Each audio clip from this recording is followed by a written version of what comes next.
Welcome back in F1 classes. Friends, we will learn today कारक। जैसा कि आप लोग को मालूम है कि कारक आजकल एग्ज़ाम में बहुत ज़्यादा आता है और लोग बहुत ज़्यादा कंफ्यूज रहते हैं कारक में। तो आज हम लोग कारक को बिल्कुल बारीकी से आराम से क्लियर करेंगे।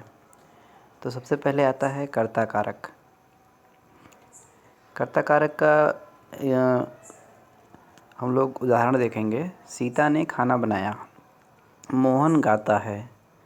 इन दोनों वाक्यों में सीता और मोहन इन दोनों शब्दों पर ज़्यादा बल दिया गया है, मतलब क्रिया पे अधिक बल दिया गया है।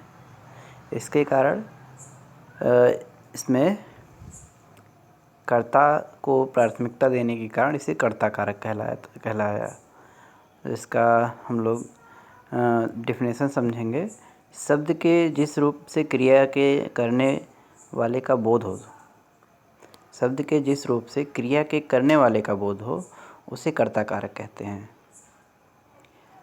जैसे इसमें ने शब्द की विभक्ति होगी और जो कि पास्ट टेंस में होगी, मतलब भूतकाल में ने शब्द आएगा, वो कर्ता कारक को पहचान दिलाएगा।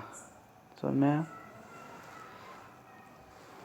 अकर्मक क्रिया के कर्ता के साथ ने चिन्ह का प्रयोग नहीं होता है। जैसे राम ने खाना खाया, इसमें राम ने खाना खाया अर्थात इसमें राम द्वारा खाना खाया गया है, अर्थात ये कर्ता कारक है।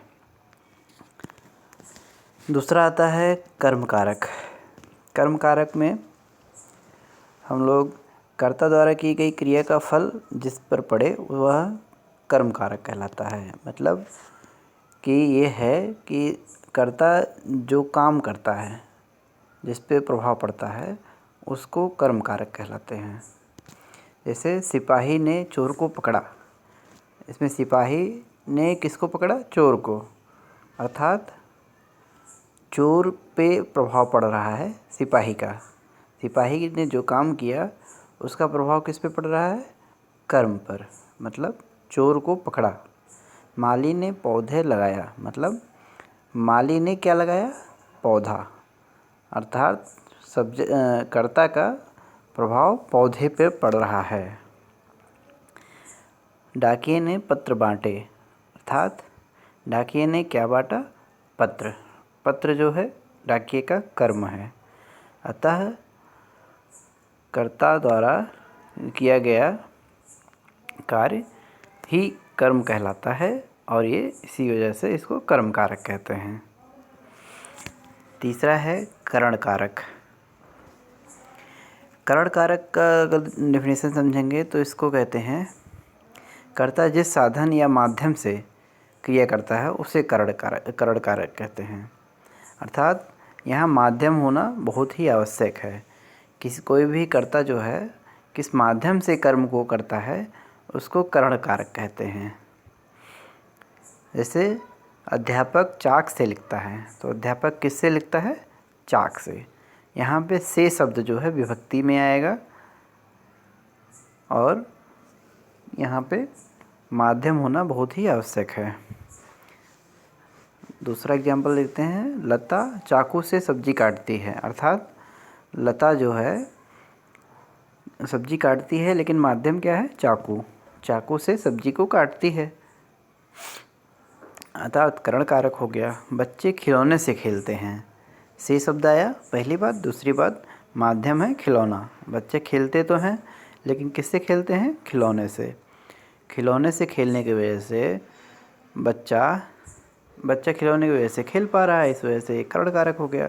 वह बस से जयपुर जाएगा, अर्थात वह जयपुर जाएगा किससे? बस से। बस से ये माध्यम हो गया और इसकी वजह से ये करण कारक कहलाएगा। तीसरा है संप्रदान कारक। संप्रदान कारक का अगर डेफिनेशन समझेंगे तो इसमें अलगाव या पृथक होने के लिए जब से परसर्ग का प्रयोग किया जाता है तब वह अपादान कारक कहलाता है। संप्रदान में एग्जाम्पल समझेंगे इसका। अध्यापिका ने छात्र को पुरस्कार दिया। संप्रदान मतलब होता है किसी को कुछ दान करना। संप्रदान का अर्थ ही होता है देना, अर्थात किसी के कर्ता द्वारा किसी को कुछ दिया जाए। जैसे बेटी ने पिताजी के लिए पेन खरीदा बेटी ने पिताजी के लिए, अर्थात पिताजी को पेन दिया जाएगा, अर्थात बेटी द्वारा पिताजी को कुछ दिया जाएगा जो कि पेन है। इसलिए ये संप्रदान कारक कहलाएगा। संप्रदान का अर्थ हुआ कि किसी को कुछ प्रदान करना, भेंट करना। संप्रदान अर्थ समझ में आ गया।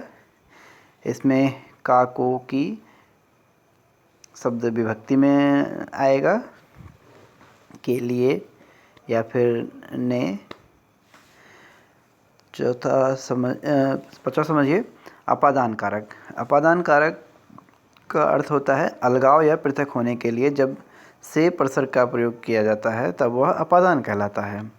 अर्थात मतलब किसी भी वाक्य में कर्ता द्वारा कुछ अलग होगा, कर्ता किसी चीज़ से अलग होगा, या फिर वो भावात्मक हुआ या फिर फिजिकल हुआ, कुछ ऐसा होगा जो अलगाव की स्थिति प्रदान उपस्थित करता है, उसे अपादान कहलाता है।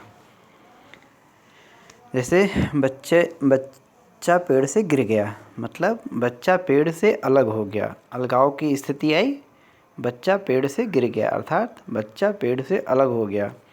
दूसरा, बच्चा शेर से डर गया, अर्थात बच्चा का भाव है कि बच्चा डर गया, वो भी किसी चीज़ से, यानी कि शेर से डर गया।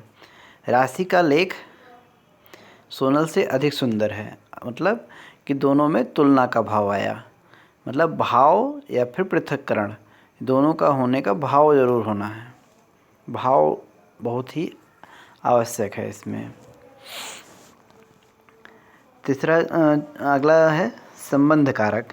यह इसमें दो वस्तुओं में संबंध स्थिति आएगी, मतलब संबंध स्थापित होगा जिस वाक्य में, उसमें संबंध कारक कहलाएगा। जैसे यह मेरा विद्यालय है, यह मेरा विद्यालय है अर्थात मेरे और विद्यालय में एक संबंध है। और यह नीता की किताब है, मतलब नीता और किताब में एक संबंध है कि ये किताब जो है नीता की है, एक संबंध स्थापित हुआ, अर्थात ये संबंध कारक कहलाता है। जिस डेफिनेशन देखेंगे, संज्ञा के जिस रूप में किसी वस्तु या व्यक्ति का एक दूसरे से संबंध का बोध हो, संबंध कारक कहलाता है। मतलब कर्ता और कर्म में एक संबंध स्थापित होगा। अधिकरण कारक, संज्ञा या सर्वनाम का वह रूप जिससे क्रिया के स्थान, आधार या समय का बोध हो, अधिकरण कारक कहलाता है। अधिकरण का अर्थ ही होता है आधार होना, मतलब कोई चीज़ आधार रहित है तो वो अधिकरण कारक नहीं कहलाएगा। मतलब किसी भी शब्द में एक आधार का होना बहुत ही आवश्यक है। जैसे लता के सिर में दर्द है, अर्थात लता को दर्द है लेकिन आधार क्या है, सिर। नीतू छत पर खेल रही है, अर्थात नीतू खेल रही है, आधार क्या है, छत पर। मेज पर फूलदान रखा है, फूलदान पड़ा तो है लेकिन कहाँ पे पड़ा है, मेज पर। मतलब पर शब्द जहाँ पे आएगा वहाँ पे अधिकरण कारक जरूर होगा, में या फिर पर। संबोधन कारक, संबोधन कारक मतलब होता है अंग्रेजी में एक्सक्लेमेटरी सेंटेंस। इसमें क्या होगा कि भावात्मक बोध होगा।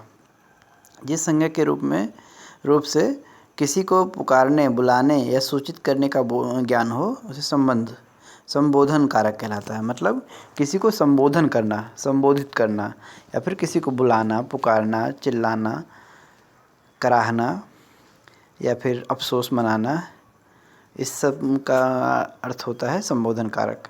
अरे यह क्या हो गया, इसमें क्या वो कह रही, अरे वो मतलब आश्चर्यचकित हो गई, हे राम तुमने उसकी किताब फाड़ दी। अब मतलब वो भावुक हो जा रहा है कि अब उसको आश्चर्य हुआ कि हे भगवान, हे राम, तो अब तुमने उसकी किताब फाड़ दी, अब उस क्या होगा। हे भगवान, अपनी कृपा दृष्टि सदैव हम पर बनाए रखिए। तो मतलब वो अपने भगवान को बुला रही है कि हे भगवान, हमें हम पर अपनी कृपा दृष्टि बनाए रखिए। इस तरह से हम लोग कारक समाप्त करते हैं।